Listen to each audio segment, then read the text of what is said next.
मोहक बच्ची है ये रामा। मुख पर कैसा अलौकिक तेज है इसके। क्या हुआ, इतनी उदास क्यों हो? बड़ी दुविधा में हूँ, समझ में नहीं आ रहा कि क्या करूँ। क्यों, क्या हुआ?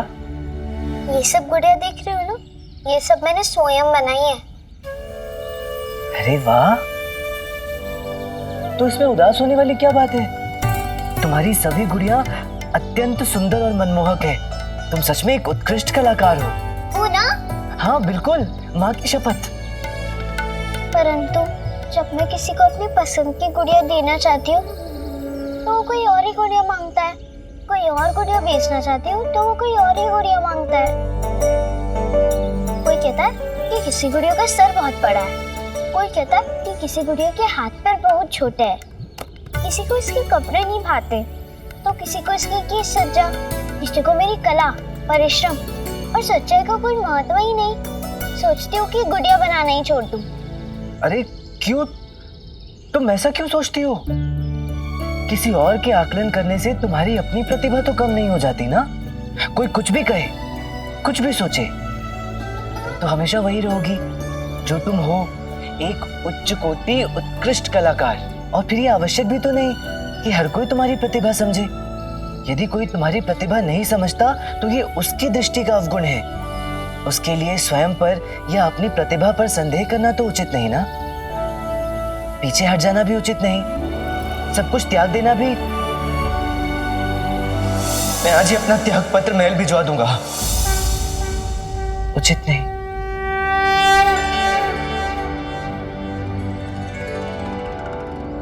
धन्यवाद। वो किस लिए?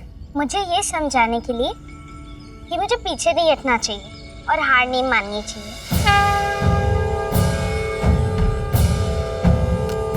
ये लो, ये तुम्हारे लिए।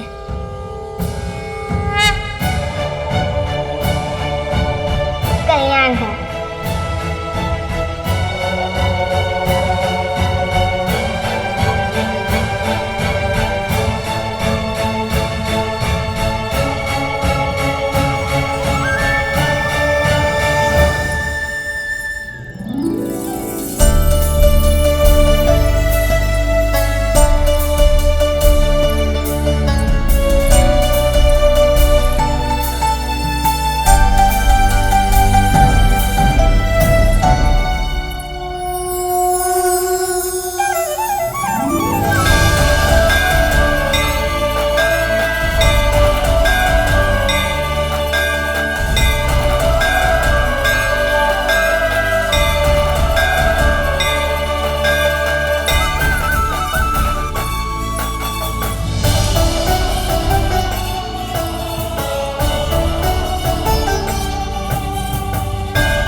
वाह गुरुजी, बड़ी बात। वाह गुरुजी वाह, मतलब वाह, किस चतुरता से आपने भरे दरबार में उस पंडित का उपहास उड़ाया और उसे उसका स्थान दिखाया। किस होशियारी से आपने उसे स्मरण कराया कि आप हैं, वो है, मतलब आप हैं, वो है। गुरुजी आनंद आ गया गुरुजी। आया ना आनंद, नहीं पूछ रहे हैं गुरुजी, आपका भक्त आनंद कृष्णा आने वाला था, आ गया क्या? जो आपके कहने पर घर की खाद्य सामग्री लेकर आने वाला था। वो क्या है ना गुरुजी, जब से आप लुटपिट गए हो, मतलब जब से ये घर लुटपिट गया है, ढंग का खाना ही नहीं मिला। अब तो स्वप्न में भी खीर पूरी आने से कतराने लगी है। मिलेगा मिलेगा, आज भोजन मिलेगा 56 भोगों का। वो हमारा शिष्य आनंद कृष्णा खाद्य सामग्री पहुंचा गया होगा और तुम्हारी गुरु माता ने पकवान बना दिए होंगे। खाना जी भर के खाना। हाँ तो गुरुजी जल्दी से बुलवाइए ना गुरु माता को और लगवाइए भोजन, हमें बहुत तेज भूख लगी है। मुझे तो चक्कर भी आने लगे। क्यों नहीं क्यों नहीं, अरे सुनती हो? जी प्रभु, यही है, यही थे और यही रहेंगे। भला आपके चरणों का स्वर्ग छोड़कर हम कहाँ जा सकते हैं? आपका स्वागत है। ठीक है अरे ठीक है। अच्छा ये बताओ, हमारा शिष्य आनंद कृष्णा खाद्य सामग्री दे गया? जी स्वामी, पहुँचा गया। तो पकवान बनाए? जी स्वामी, बनाए हैं ना। क्या क्या पकवान बनाए? लगभग सभी पकवान बनाए हैं स्वामी। पूरी, हलवा, सब्जी, लड्डू। बस गुरु माता, अब हमसे और प्रतीक्षा नहीं होगी। आप जल्दी से अंदर जाइए, व्यंजन परोसिए, हम टूट पड़ेंगे। कैसी बातें करता है पगले? क्या तुम्हारे कहने की प्रतीक्षा करते? हमने भोजन परोस भी दिया, खिला भी दिया और अपने प्रण की लगभग सारी औपचारिकताएं पूरी कर ली। अच्छा किया। खिला दिया? जी प्रभु। किसको खिला दिया? हम तो अभी की बात नहीं कर रहे हैं स्वामी, हम तो उनकी बात कर रहे हैं जो भोजन खाकर, डकारे लेकर और आपको ढेर सारे आशीर्वाद देकर चले गए। कौन? वही 101 भिखारी जिनको हमने भोजन पर आमंत्रित किया था। जी प्रभु, हमने इस घर की सुख शांति और आपके रुष्ट ग्रहों को शांत करने के लिए प्रण लिया था कि पूरे 201 भिखारियों को भोजन कराएंगे। इसे करा दिया। अब आप देखिएगा, इस घर में सब मंगल ही मंगल होगा। क्या स्वामी? हम क्या खाएंगे? नहीं, आप तो अभी एक और सप्ताह कुछ नहीं खा सकते। क्यों नहीं खा सकते? प्रण स्वामी, प्रण के अनुसार जब तक आपके दुष्ट ग्रह शांत नहीं हो जाते तब तक आप अन्न जल कुछ ग्रहण नहीं कर सकते। अब विधवा हो जाऊंगी स्वामी। हम तो अन्न जन ग्रहण कर सकते हैं ना माता? हाँ, तुम दोनों कर सकते हो। बच गए भगवान। नहीं, तुम दोनों एक काम कर सकते हो कि हम जब बाकी बचे हुए भिखारियों को भोजन कराएंगे ना, तब तुम दोनों भी उनके साथ बैठ जाना। और हम? नहीं स्वामी, अभी आप उनके साथ नहीं बैठ सकते। आप तो शीघ्र से शीघ्र ही खाद्य सामग्री का प्रबंध कीजिए। घर में अन्न का एक दाना नहीं रह गया है और हमें बाकी भिखारियों को भी भोजन कराना है। और हाँ स्वामी, आप शीघ्र से शीघ्र स्नान करके पूजा गृह में आ जाइए। अभी हमें पूरे के पूरे 1.5 पहर तक मंत्र जाप करना है। तो आप कीजिए, हम क्यों? आपने करना है स्वामी, और वो भी शीर्षासन अवस्था में। यही तो प्रण है। शीघ्र ही आइएगा स्वामी। हाँ,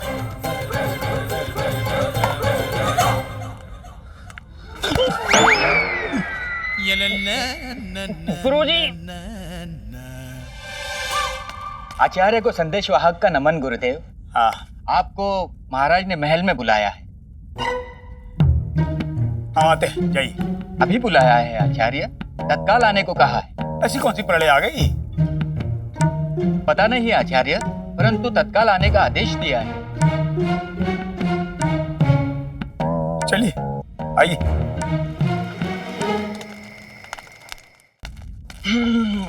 आई रे आई, आज तो मिलन की पहली रात आई।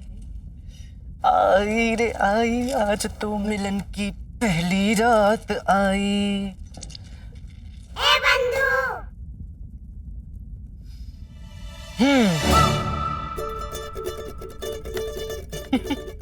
तुझे क्या हुआ? क्यों सावन के झूले की तरह लहरा रहा है? तेरे लिए रामा, आखिर तेरी प्रथम मिलन की रात आ ही गई। हाँ, और तेरे सोने का समय भी हो गया बंधु। चल अब सो जा। अरे सुन,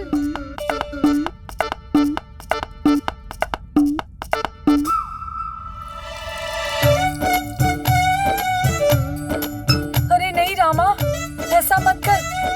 रामा, रामा, सो जा बंधु, सो जा। तुम मित्र नहीं, शत्रु है, शत्रु। शुभ रात्रि।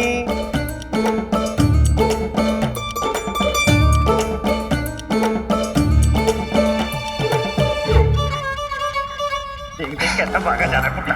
कहाँ तक भागेगा? अभी थोड़ी देर में भूख से चक्कर खा के गिर जाएगा। सप्ताह भर में बुढ़ों का अंतिम संस्कार पक्का है मेरे भाई। जय हो गुरु माता। जय हो, जय हो। क्या है? क्या है ये? हमेशा हमारी पीठ के पीछे बड़बड़ बड़बड़ क्या करते रहते हो? यही बात कर रहे थे कि इतनी रात को अचानक महाराज ने आपको क्यों बुला लिया? खुजली हो रही। महाराज के? अरे मूर्ख, हमारे कहाँ? हाथ में। अर्थात धन का योग है, कहीं से धन आने वाला है। होता है गुरुजी, सावन के अंधे को तो हरा हरा ही सूझता है। चलो।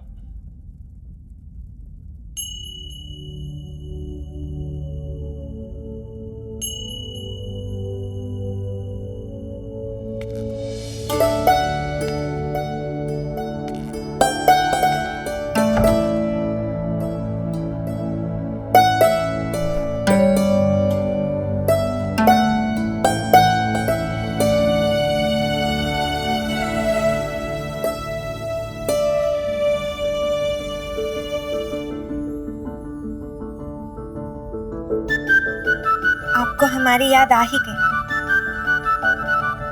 याद तो हर क्षण आती थी,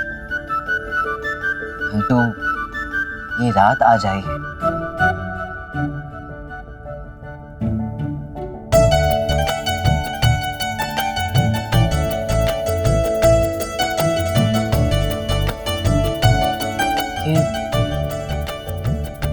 कितनी सुंदर हो तुम।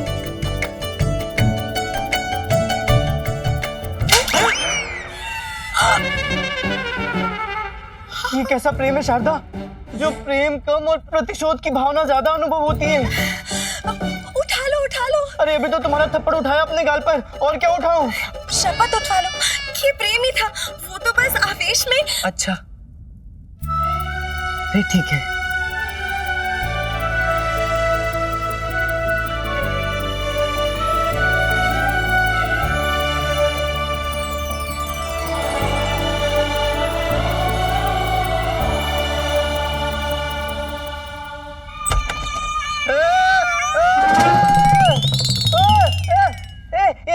तू क्या कर रहा है? क्या कर रहे मतलब? सो लो, और क्या कर लो? पर तेरा बिस्तर तो अम्मा के कमरे में लगाया था ना? हाँ। मुझे वहाँ नहीं सोना। क्यों क्यों वहाँ नहीं सोना? नया घर है ना, नींद नहीं आ रही है। मैं तो यही सोऊंगा तुम दोनों के पास। ये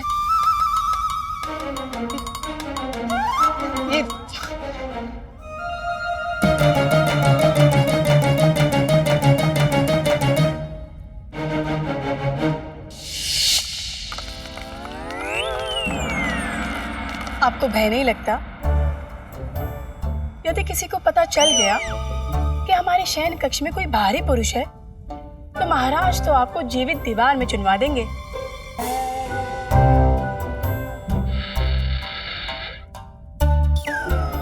अच्छा, अब हम चलते हैं, महाराज के आने का समय हो गया है। हम आपसे कल मिलते हैं।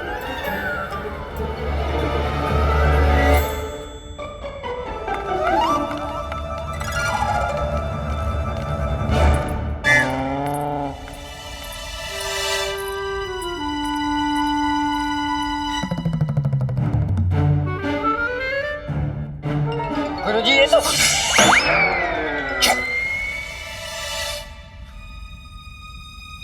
कोई अस्त्र शस्त्र है तुम्हारे पास? है? अरे कोई अस्त्र है, शस्त्र है, अरे कोई हथियार है तुम्हारे पास मूर्खो?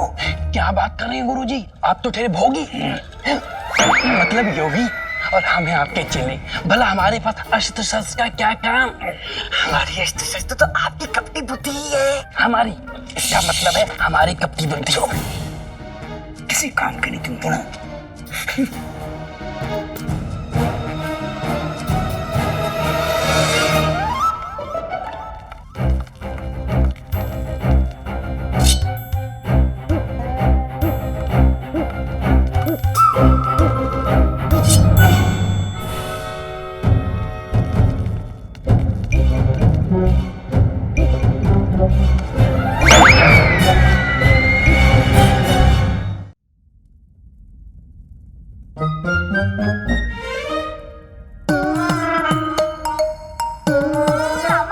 क्या है? कहानी सुना ना। क्या? नींद नहीं आ रही, कहानी सुना ना। उठ क्या? उठ उठ कर बैठ, बताता हूँ। क्यों? उठा लो इसका बोरिया बिस्तर भी उठा लो। हाँ, ये ले, बताता हूँ। देख गुंडप्पे, तू आज की रात यहाँ नहीं सो सकता। क्यों नहीं सो सकता? क्योंकि मैं ऐसा कह रहा हूँ। तेरे कहने से क्या होता है? देख गुंडप्पा, आज के ग्रह नक्षत्रों के अनुसार यदि तू यहाँ सोया तो तुझे जीवन भर घंटियां नहीं मिलेंगी खेलने के लिए। क्या बात कर रहा है? अरे सही बात कर रहा हूँ। तू सोच, तेरा जीवन बिना घंटियों के कैसा होगा? क्या तू ऐसा जीवन व्यतीत करना चाहेगा जिसमें घंटियां नहीं होंगी, घंटियों की टन टन टन टन आवाजें नहीं होंगी? तू सच कह रहा है? और नहीं तो क्या, तू जानता है कि रामा कभी झूठ नहीं बोलता। और फिर सिर्फ आज, कल से सब ठीक हो जाएगा। पत्ता? पत्ता मतलब एकदम पत्ता। भी ठीक है। ठीक है?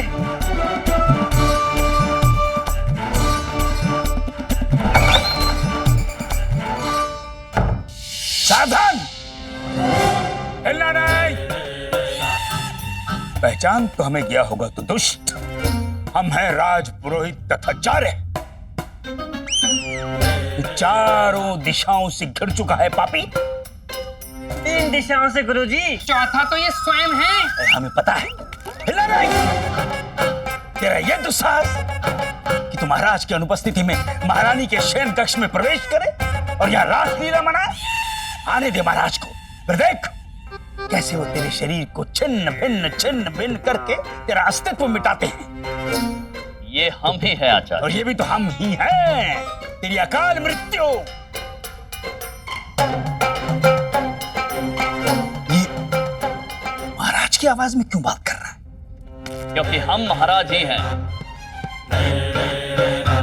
ये देखिए,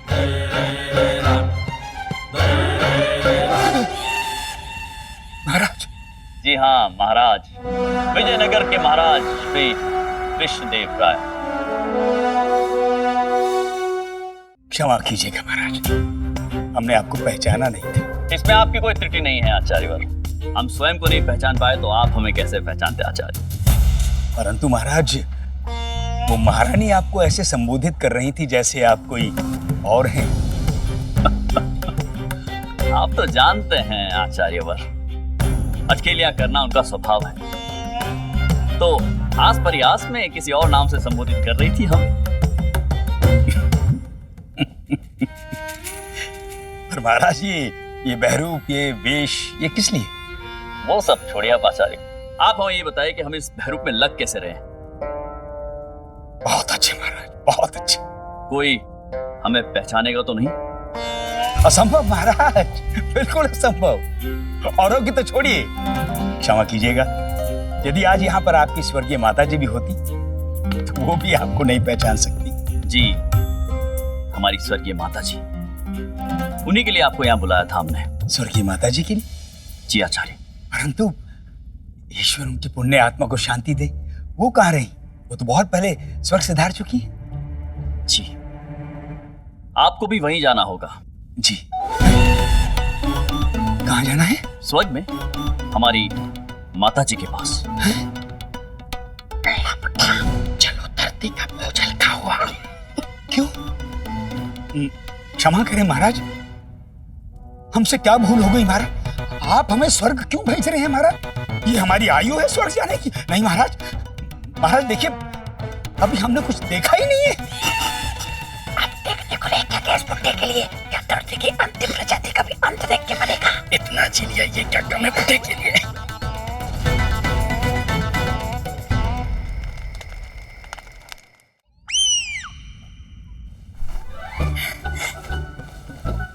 उठा लो। क्या उठा लो? हमारा घूंघट उठा लो, कहीं ये रात भी ऐसे ही ना बीत जाए। उठा तो लूं, परंतु घूंघट उठाने के लिए घूंघट होना भी तो चाहिए ना। क्षमा कीजिए। हाँ।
सकता।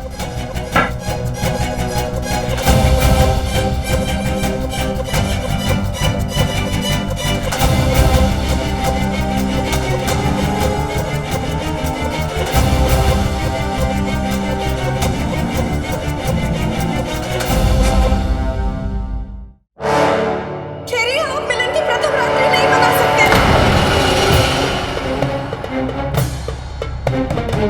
क्यों? कैसे? मतलब ये इतने आत्मविश्वास से कैसे कह सकती है कि मैं अपने मिलन की पहली रात्रि नहीं मना सकता? नहीं नहीं, कह रही है कि आप आज मिलन की प्रथम रात्रि नहीं मना सकते। क्यों? आज अमावस्या का योग है और ऐसे में ग्रह अशांत होते हैं। ऐसे में मिलन की प्रथम रात्रि मनाए तो आने वाले जीवन के लिए घातक सिद्ध हो सकता है। इसलिए क्या? इसलिए उठा लो। क्या उठा लो? अरे हमें कह रही है अपना बिस्तर उठा लो, चलो इनके साथ। कहाँ? इनके साथ वो। अरे नहीं, अरे शारदा सुनो तो। अरे ये अब तो शारदा भी गई और अगला नेशनल क्लब भी गया। अब तो तानी सुनाई दे।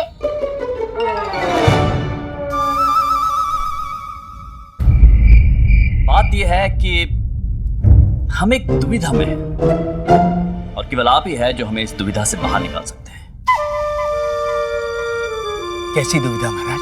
आचार्यवर, बात यह है कि हमारी स्वर्गीय माता जी की पुण्यतिथि आ रही है। हम जानते हैं, पिछले 2 वर्षों से हम ही तो संपन्न करवा रहे हैं पुण्यतिथि की पूजा। संयोग की बात है, कल रात्रि हमारी माता जी हमारे स्वप्न में आई।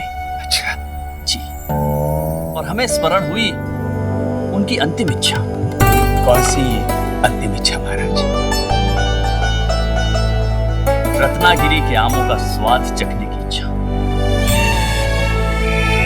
हमारी माता जी को रत्नागिरी के आम का स्वाद लेना था, किंतु इससे पहले कि उनकी इच्छा पूरी होती उनका निधन हो गया और उनकी ये अंतिम इच्छा अधूरी रह गई। मुनिवर, अब हमारी दुविधा यह है कि हम इनकी ये अंतिम इच्छा पूरी कैसे करें। मुनिवर, आप तो त्रिकाल दृष्टा हैं। स्वर्ग, नर्क, भू, पाताल हर जगह आपकी पहुंच है। हम चाहते हैं कि आप अपने संपर्क सूत्र स्वर्ग तक जोड़ लें और पता लगाइए कि हम अपनी स्वर्गीय माता जी की अंतिम इच्छा पूर्ण कैसे करें। अवश्य महाराज, अवश्य।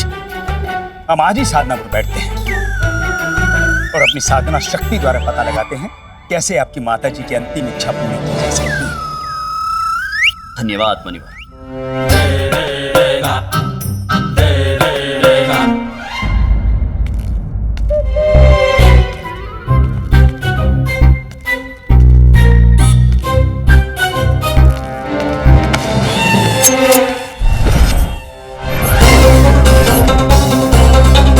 सावधान, जो अपनी जगह से हिले तो।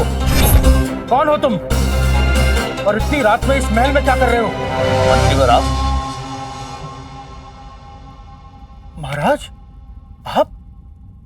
आपने तो हमें डरा ही दिया था महाबली। क्या बात है मंत्रीवर, क्या भेष बदला है आपने? तो है महाराज, वैसे भेष बदलने में ना हमारा तो कोई जवाब ही नहीं, कोई सानी नहीं। अच्छा, मेरा मतलब है आपका भी कोई सानी नहीं महाराज। हमारा भी ही महाराज, ही आपका ही कोई सानी नहीं महाराज। अब भी तो हमारे साथ ही ठीक लगता है। अब देखिए ना, आपने क्या भेष बदला है, कमाल का भेष है महाराज। इसे कहते हैं भेष, इसे कहते हैं परिभाषा भेष की। ना कोई कह सकता है कि इस बहरूप के पीछे स्वयं विजयनगर नरेश महाराज श्री कृष्णदेव राय हैं। महाराज कृष्णदेव राय की। धीमे महामंत्री, अगर किसी ने सुन लिया तो पकड़े जाएंगे हम। चलिए शीघ्र चलिए। चलिए, वैसे भी निकलने में काफी विलंब हो गया महाराज। वो विलंब हमारी वजह से हुआ है महामंत्री। हम यहाँ आने से पहले भूल से महारानी तिरुमलम्बा के कक्ष में चले गए थे और उन्होंने हमारे लिए कुछ विशेष व्यंजन बनाए थे, इसलिए थोड़ी देर हो गई। हम समझ सकते हैं महाराज। आप क्या समझ सकते हैं इसमें? आपकी कर्तव्य निष्ठा महाराज। और क्या समझे, और समझने में बचाई क्या है महाराज। मतलब आंधी हो या प्रलय आ जाए, परंतु आप माह में एक बार अलग अलग वेशभूषा में राज्य में रात को निकलकर अपनी प्रजा का हालचाल पूछना कभी नहीं छोड़ते। आवश्यक है महामंत्री, आवश्यक है, क्योंकि यदि हम ऐसा नहीं करेंगे तो हमें पता कैसे चलेगा कि हमारी प्रजा हमारे बारे में, हमारे शासन के बारे में क्या सोचती है। इसी तरह तो हमें हमारी प्रजा का सुख दुख पता चलता है। अब चले, विलंब हो रहा है। चलिए महाराज।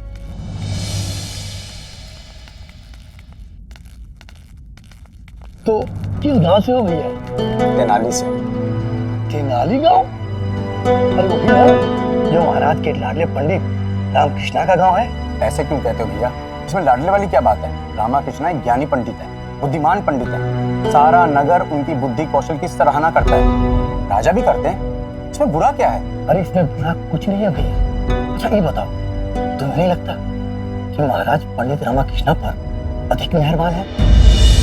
धन दिया, घर दिया, यहाँ तक अपने दरबार में पद भी दिया। ये बताओ, इन सबसे आभास नहीं होता कि महाराज के हृदय में उनके पति अलग स्थान है और ये स्थान उन्हीं को प्राप्त होती है जिसे राजा जाति के रूप में पसंद करते हैं। होना तो नहीं चाहिए ऐसा। राजा की दृष्टि में तो सभी को एक समान होना चाहिए। वही तो भैया, यही मैं कह रहा था। महाराज, ये लोग तो यूं ही बातें कर रहे हैं, इनकी बातों पर ध्यान मत दीजिए। अरे लोगों का तो काम है बोलना। नहीं महामंत्री जी, प्रजा अपने राजा के बारे में क्या सोचती है ये सबसे ज्यादा महत्वपूर्ण होता है। यदि हमारी प्रजा हमारे कार्य, हमारे निर्णय को वैसे नहीं देख पाती जैसे हम देखते हैं, तो समझ लीजिए हमसे कोई चूक हो रही है।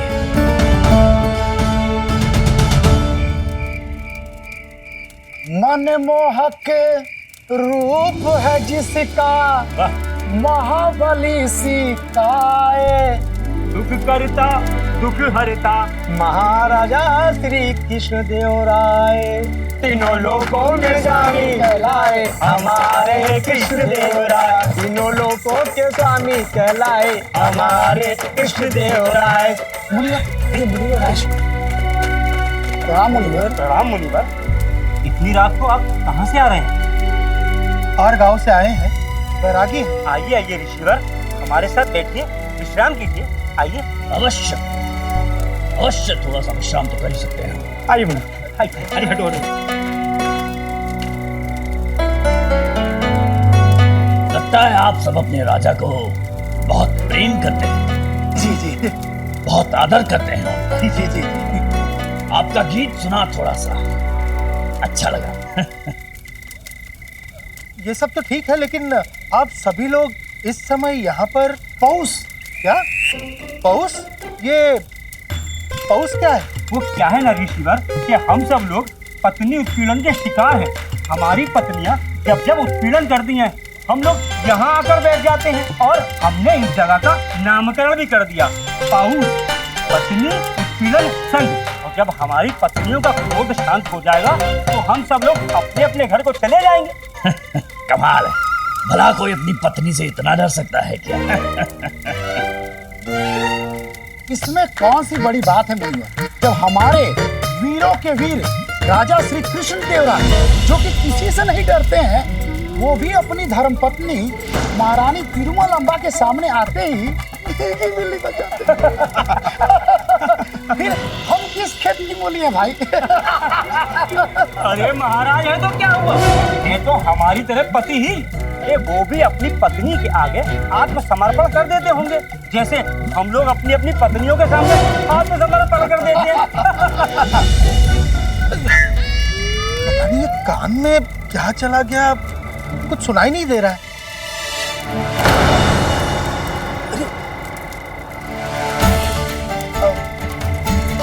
अच्छा, हम लोग चलते हैं, जैसी आपकी इच्छा। कल्याण।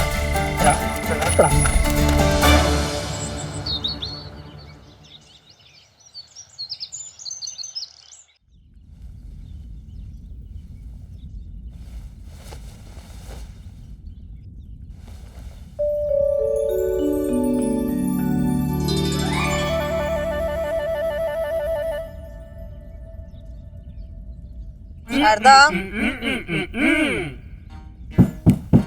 शारदा उठ, शारदा भोर हो गई है, जल्दी उठ शारदा। धीरज रखिए। अम्मा, अब तो हम नींद में भी आपकी लाठी की भाषा समझने लग गए।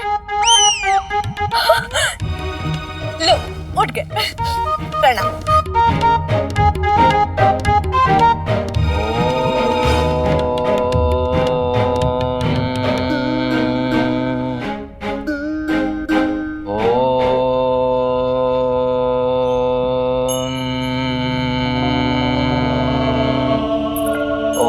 केशवाय नमः। ओम नारायणाय नमः।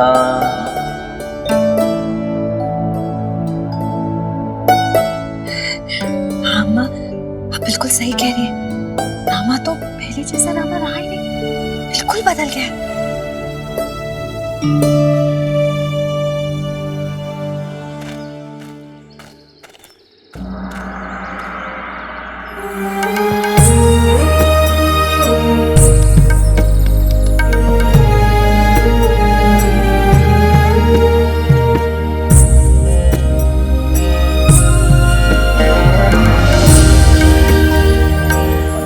महाराज, ये कन्या कौन है? ऐसा लगता है हमने पहले कभी नहीं देखा है। महाराज, बड़े आश्चर्य की बात है। क्या आप इन्हें भूल गए? ये शारदा देवी अपने पंडित रामकृष्ण की धर्मपत्नी। बसंत पंचमी के दिन रामा के साथ ही तो थी, उनकी राधा के रूप में। और महाराज, ये वही घर है जो आपने भेंट स्वरूप रामकृष्ण को दिया है। तुम्हें लगता कि महाराज पंडित रामकृष्ण पर अधिक मेहरबान है? धन दिया, घर दिया, यहाँ तक अपने दरबार में पद भी लिया। और इससे यह बात नहीं होता कि महाराज के दिल में रामकृष्ण के लिए एक अलग ही स्थान है। राजा की दृष्टि में तो सभी को एक समान होना चाहिए। ओम त्र्यंबकं यजामहे सुगन्धिं पुष्टिवर्धनम् उर्वारुकमेव बन्धनात् मृत्युर्मोक्षीयमामृतात्। ओम त्र्यंबकं यजामहे सुगन्धिं मंत्रीवर, पुष्टिवर्धनम् ये रामकृष्ण स्वयं को एक आदर्श पंडित और गुणवान व्यक्तित्व का स्वामी दर्शाता है। हम उसकी वास्तविकता जानना चाहते हैं। हम इसी समय इसी भेष में इनके गृह में प्रवेश करेंगे।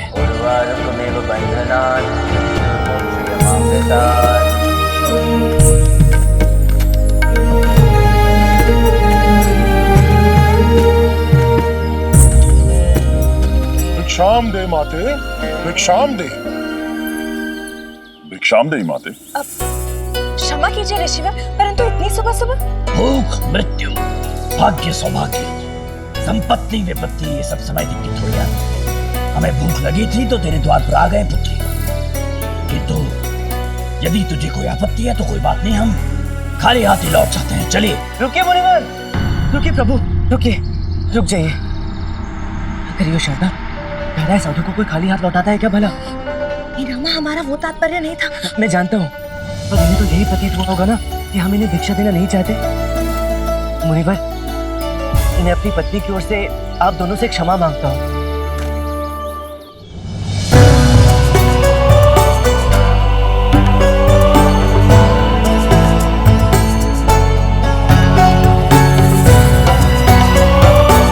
अहो भाग्य मेरे कि आपकी सेवा का सुअवसर मिला। आइए ना, भीतर आइए प्रभु। भिक्षा क्यों, भोजन करके जाइए। जो भी चाहेंगे बना दिया जाएगा। अपने शुभ चरणों से इस घर को और पवित्र कर दीजिए। आइए, आइए प्रभु, आइए।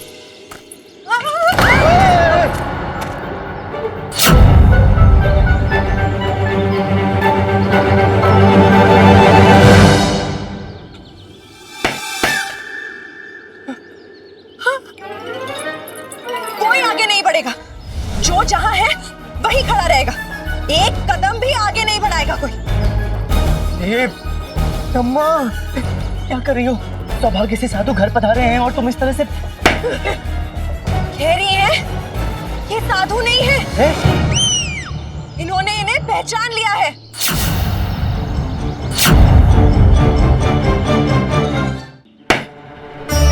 ये साधु के भेष में स्वयं भगवान हमारे यहाँ पधारे हैं।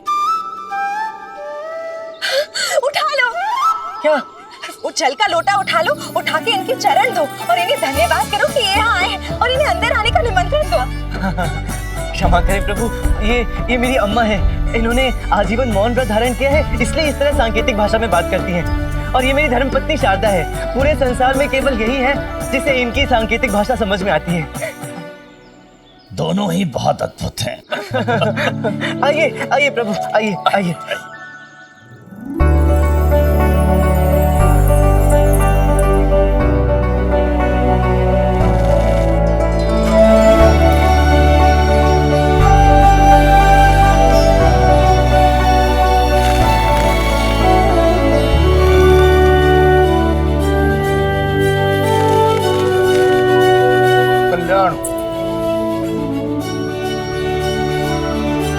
ये गुंडप्पा है, मेरा सबसे करीबी और प्रिय मित्र। गुंडप्पा, ऋषिवरों को प्रणाम करो।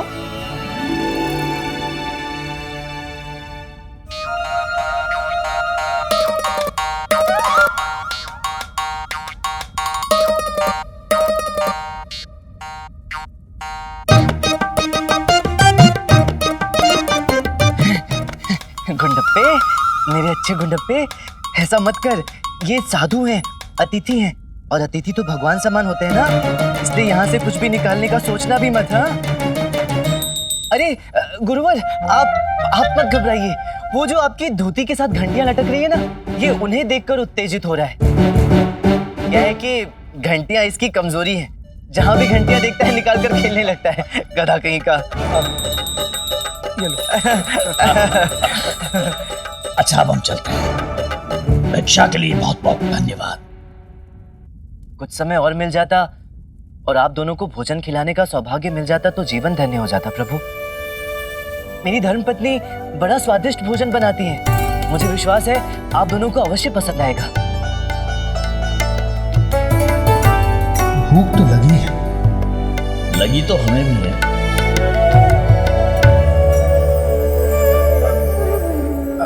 ठीक है, परंतु घर में कुछ बनाने की आवश्यकता नहीं। घर में जो भी है ले आइए। मिष्ठान विष्ठान जो भी है खा लेंगे।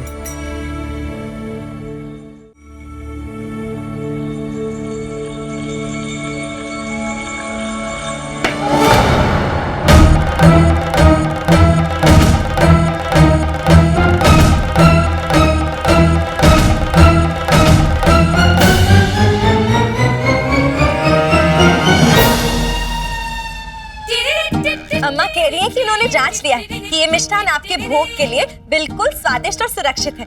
अब आप इन्हें ग्रहण कर सकते हैं। आपकी माताजी ने मौन व्रत अवश्य धारण किया है, किंतु बातें करना इनको अच्छा लगता है।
बहुत ही स्वादिष्ट थे। आनंद आ गया। कल्याण। यहाँ पधारने के लिए धन्यवाद ऋषिवर। बस इस घर परिवार और विशेषकर इस रामा पर सदैव अपने आशीर्वाद का हाथ बनाए रखेगा। अवश्य। अब हम चलते हैं, कल मिलेंगे, शीघ्र मिलेंगे हम। मैं समझ गया मुनिवर। अब आज की सुबह तो हो ही गई, आज हम मिल भी लिए। अब तो आप आज विश्राम करेंगे, कल ही मिलना होगा। यदि प्रभुवर की आज्ञा हो, मेरा कहने का अर्थ है यदि ऋषिवरों का आशीर्वाद रहा तो।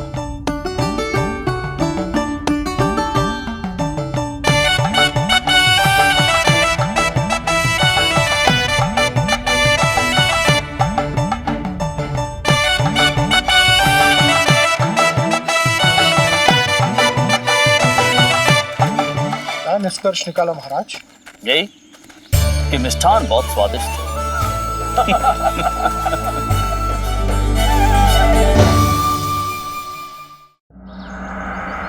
महाराज कृष्णदेव राय की, महाराज कृष्णदेव राय की, महाराज कृष्णदेव राय की जय, महाराज कृष्णदेव राय की।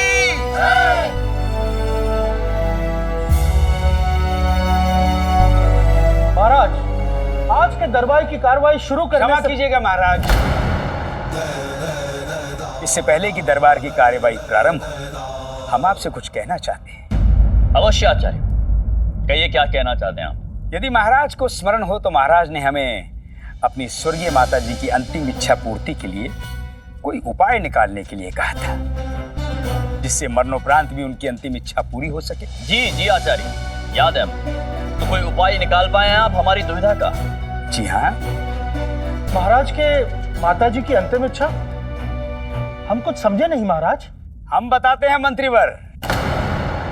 बात यह है कि महाराज ने हमें बताया था कि उनकी स्वर्गीय माता जी की अंतिम इच्छा थी कि वो रत्नागिरी के आमों का स्वाद चखें, किंतु उनकी अंतिम इच्छा पूरी होने से पहले स्वास्थ्य समस्या के कारण उनका स्वर्गवास हो गया और उनकी अंतिम इच्छा अधूरी रह गई।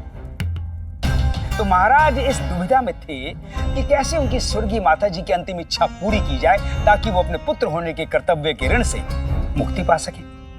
क्षमा कीजिए आचार्य, परंतु ये कैसे संभव है?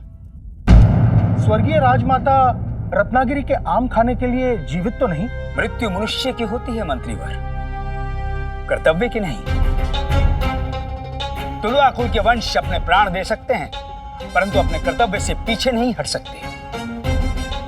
वैसे भी शास्त्रों के अनुसार यदि किसी मृत व्यक्ति की अंतिम इच्छा अधूरी रह जाए तो उसकी आत्मा को मुक्ति नहीं मिलती। महाबली सम्राट अपनी स्वर्गीय माता जी की अंतिम इच्छा पूरी करके वर्षों से मोक्ष के लिए भटकती उनकी आत्मा के लिए मोक्ष की राह प्रशस्त कर रहे हैं। इसके लिए हमें उनकी कर्तव्य परायणता का सम्मान और प्रशंसा दोनों करनी चाहिए। आप सही कह रहे हैं आचार्य, परंतु हमारा प्रश्न अभी वही है कि ये कैसे संभव है? स्वर्ग सिधारने के पश्चात स्वर्गीय महारानी जी की आम खाने की अंतिम इच्छा कैसे पूरी हो सकती है? हो सकती है, अवश्य पूरी हो सकती है, क्यों नहीं हो सकती है? हमने तो रास्ता भी निकाल लिया है।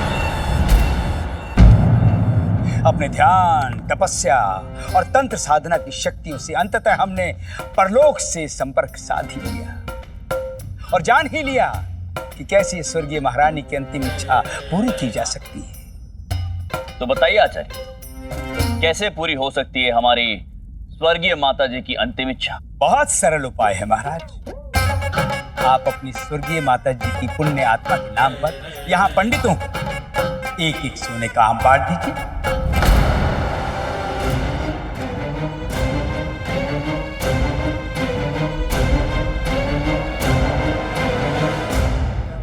आपकी स्वर्गीय माता जी की अंतिम इच्छा स्वयं पूरी हो जाएगी, क्योंकि पंडितों द्वारा ग्रहण प्रसाद का फल सीधा देवताओं को जाता है।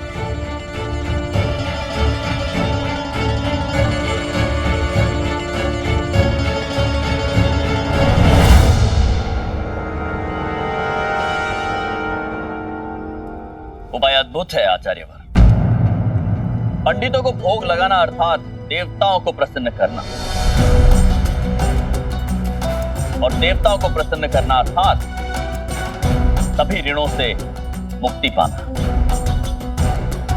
हमें आपका ये उपाय सहर्ष स्वीकार है आचार्यवर।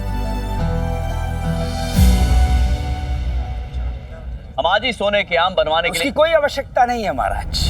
हमें पूर्ण विश्वास था कि आप हमारे इस उपाय को अवश्य स्वीकार करेंगे, इसलिए हमने, क्षमा कीजिएगा, आपकी अनुमति के बिना कोषाध्यक्ष को कहकर सोने के आम बनवा लिए।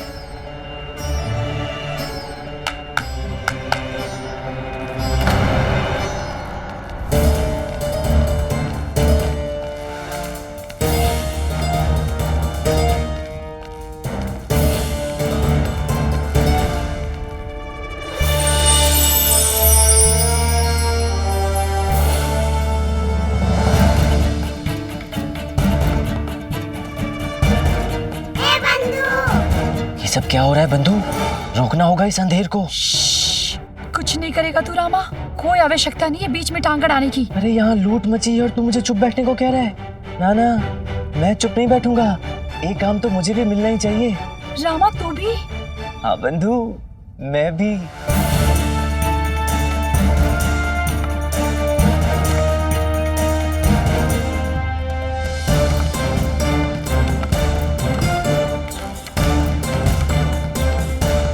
महाराज, अपने हाथ से इन सोने के आमों को स्पर्श कीजिए। अब अपने सच्चे हृदय से अपनी स्वर्गीय माता जी का स्मरण करके इन आमों को पंडितों और ब्राह्मणों में बंटवाने का आदेश दीजिए।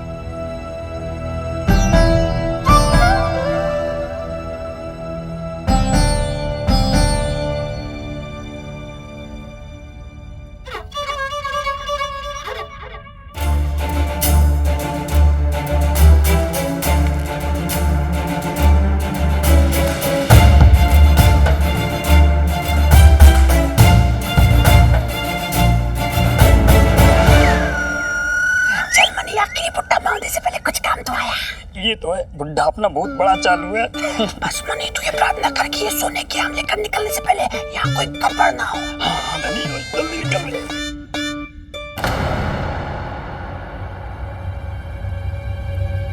ओहो, आप भी यहाँ खड़े हैं?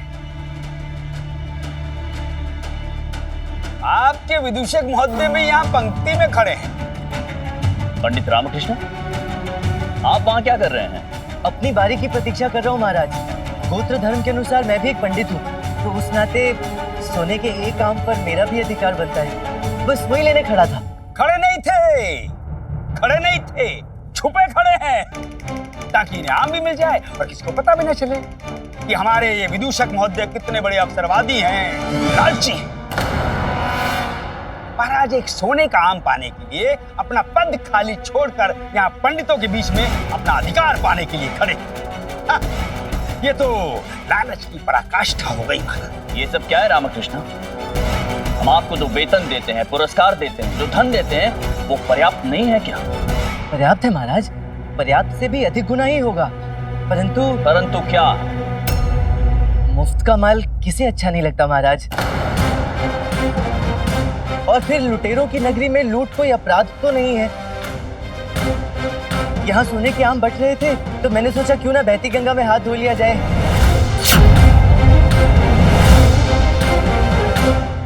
रामकृष्ण, होश में तो है आप? जानते भी है क्या कह रहे हैं? महाराज ये अपमान है हमारा, आपकी स्वर्गीय माता जी का, आपकी स्वर्गीय माता जी की अंतिम इच्छा का, आपकी स्वर्गीय माता जी की अंतिम इच्छा के मोक्ष साधन को बहती गंगा कह रहे हैं कि हमें लुटेरे और आपके शासन को लुटेरों की नगरी कह रहे हैं महाराज। हम ये अपमान बर्दाश्त नहीं कर सकते। नहीं महाराज, नहीं। आचार्य आप व्यर्थ ही क्रोधित हो रहे हैं। आचार्य मेरी ऐसी मंशा नहीं थी। बस पंडित रामकृष्ण,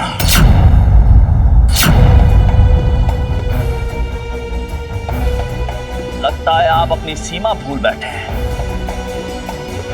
हम सब कुछ सह सकते हैं किंतु हमारे सामने किसी साधु पुरुष का अपमान नहीं सह सकते।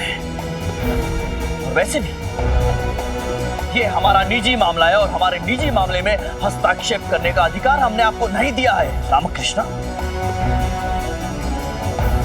हमारे स्नेह, हमारी उदारता को कदाचित आप कुछ और समझ बैठे हैं। निकल जाइए यहां से, अभी इसी समय जाइए और आज के बाद अपना ये चेहरा हमें मत दिखाइएगा।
क्या क्या तूने रामा, फिर सब बिगाड़ कर रख दिया, सीधे महाराज से उलझ गया।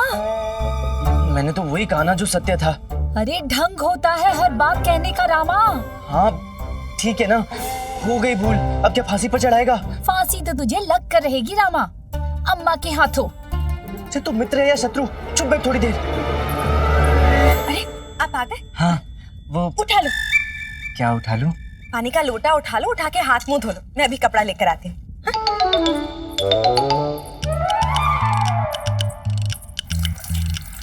शारदा का व्यवहार तो सामान्य लग रहा है, लगता नहीं कि दरबार की बात अभी यहाँ पहुंची है।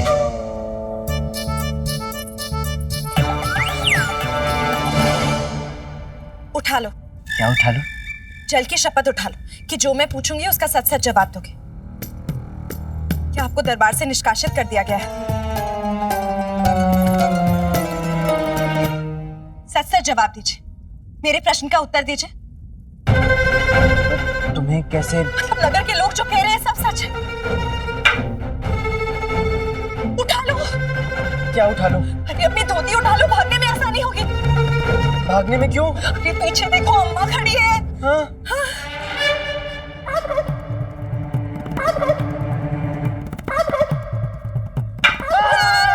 अरे अम्मा नहीं, अम्मा नहीं, अम्मा नहीं।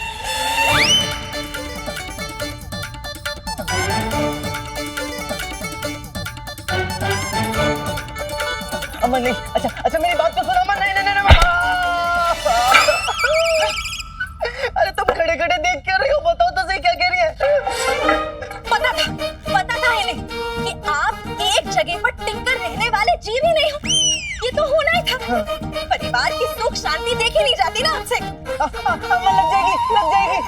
इतनी मुसीबतों के बाद भगवान की कृपा से ये घर मिला, एक आसरा मिला, इतने बड़े महाराज का आशीर्वाद मिला, पर सब गवा दिया आपने। क्या जरूरत है महाराज और उनकी स्वर्गीय माता जी के बीच में आने की? ये अच्छा है, मैं क्यों नहीं आऊं महाराज और उनकी स्वर्गीय माता जी के बीच, जबकि मुझे स्पष्ट रूप से दिखाई दे रहा है कि महाराज को ठगा जा रहा है उनके माता जी के नाम पर। सोने के आम ऐठे जा रहे हैं अम्मा। क्या कह रही हैं? उठा लो। ये कह रही हैं? नहीं, हम कह रहे हैं पीछे पड़ा पटरा उठा लो, लाठी से बचने के काम आएगा। ये तो ये कह रहे हैं कि महाराज है वो सोने के आम दे या सोने के अंडे, तुम्हें उसके बीच में बोलने की क्या जरूरत है? महाराज क्यों देने लगे अंडे? महाराज है या मुर्गा? पहली बात, अंडा मुर्गा नहीं मुर्गी देती है। और दूसरी बात, लज्जा नहीं आती पंडितों के पूजा पाठ वाले परिवार में अंडे की बात करते हुए? वाह वाह, तो अम्मा का अंडा कौन सा शाकाहारी था जो सबसे पहले ये बीच में लेकर आई? उठा लो। देखो अपनी बात बाद में करना, पहले बताओ अम्मा क्या कह रही हैं? अरे यही कह रही है, अपने कपड़े लत्ते उठाओ और निकलो इस घर से। इन्हें तुम जैसा मूर्ख, वाचाल और बड़बोला बेटा नहीं चाहिए जो महाराज के सामने अपनी बात तक नहीं कह पाए। चेतावनी दे रही है कि जो भी तुमने बिगाड़ा है उसे ठीक नहीं कर देते, जो भी गलत है उसे सही नहीं कर देते, तब तक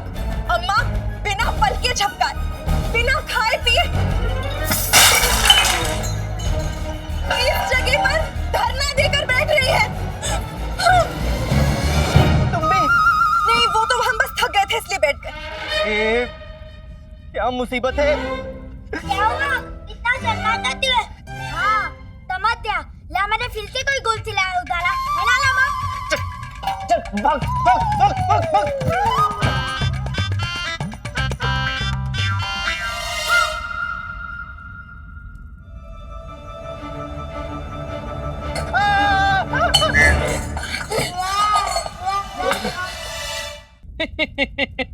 काश एक सोने का और मिल जाता तो ये आम सा जीवन कितना खास हो जाता।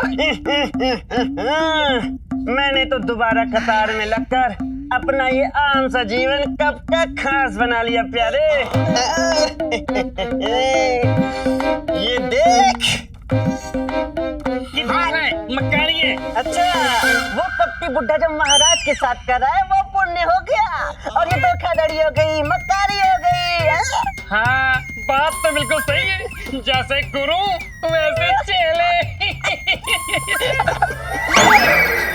ऐसा नहीं कहते धनी, हमारे गुरुजी हैं वो। कितने महान, कितने ज्ञानी, कितने बड़े महापुरुष हैं हमारे गुरुजी। काहे का महापुरुष? वो कौवे की चोट। उस कपटी कुटिल कुपित बुड्ढे में महापुरुष कहाँ से नजर आ गया तुझे?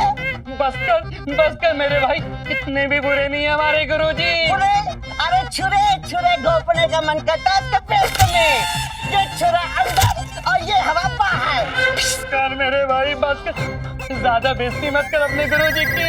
अरे मनी, वो तो धन की लालच में झेल रहा हूँ मैं, वरना कब का उस कपटी बुड्ढे के पैर पकड़कर यूं घुमाता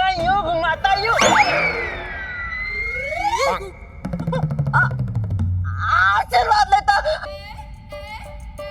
कहता कि गुरुजी अपना हाथ सदैव हमारे सर पे रखना, सदैव हमें अपने चरण में रखना। हे गुरु, दिव्य गुरु, प्रभु परमेश्वर परमात्मा हमें सदैव रखना।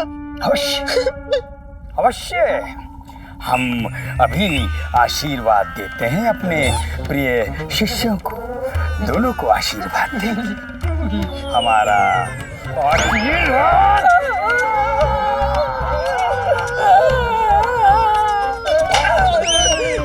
क्षमा गुरुजी। हम है कौन? है? वो कौवे की चोट आस्तीनों के साथ। गुरुजी। हाँ, पीठ पीछे कोसते हो, अब पकड़े गए तो क्षमा मांगते हो। सोने के आम मांग रहे गुरुजी, हमें हमारे सोने के आम दे दीजिए। छोटे लोग, छोटी सोच।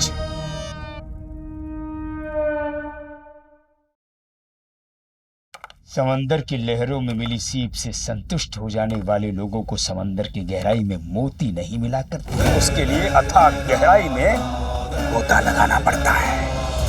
सोचो सोचो, यदि राजा एक आम दे सकता है तो दो दो क्यों नहीं, चार चार क्यों नहीं, आठ आठ क्यों नहीं, एक एक दर्जन क्यों नहीं? अर्थात गुरुजी, अर्थात सभी पंडितों से कहो कि अपने हिस्से का आम लेकर कल दरबार में आ जाए। हम राजा से कहकर उन्हें एक एक आम की जगह एक एक दर्जन आम दिलवाएंगे। सब एक झटके में माला माल हो जाएंगे। जय हो गुरुजी की जय हो। लेकिन उसमें से आधा हिस्सा हमारा होगा। सत्यानाश उस बुड्ढे का। क्या कहा है? गुरुजी की जय। समय हमारे अनुकूल चल रहा है मेरे प्रिय शिष्यों। दुष्ट ग्रहों के बादल छट चुके हैं। इधर हम राजा को भावना के जाल में फंसाकर सोने के आम ऐंठ रहे और उधर उस दुष्ट पंडित रामाकृष्ण को अपमानित करके दरबार से बाहर निकलवा दिया हमने।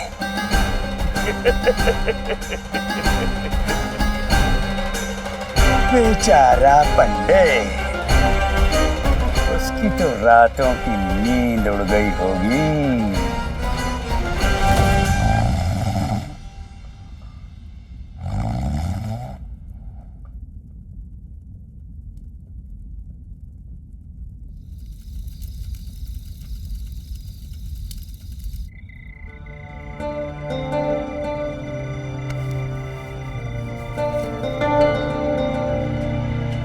पंडित रामकृष्ण, हमारे स्नेह, हमारी उदारता को कदाचित आप कुछ और समझ बैठे। निकल जाइए यहाँ से, अभी इसी समय जाइए और आज के बाद अपना ये चेहरा हमें मत दिखाइएगा।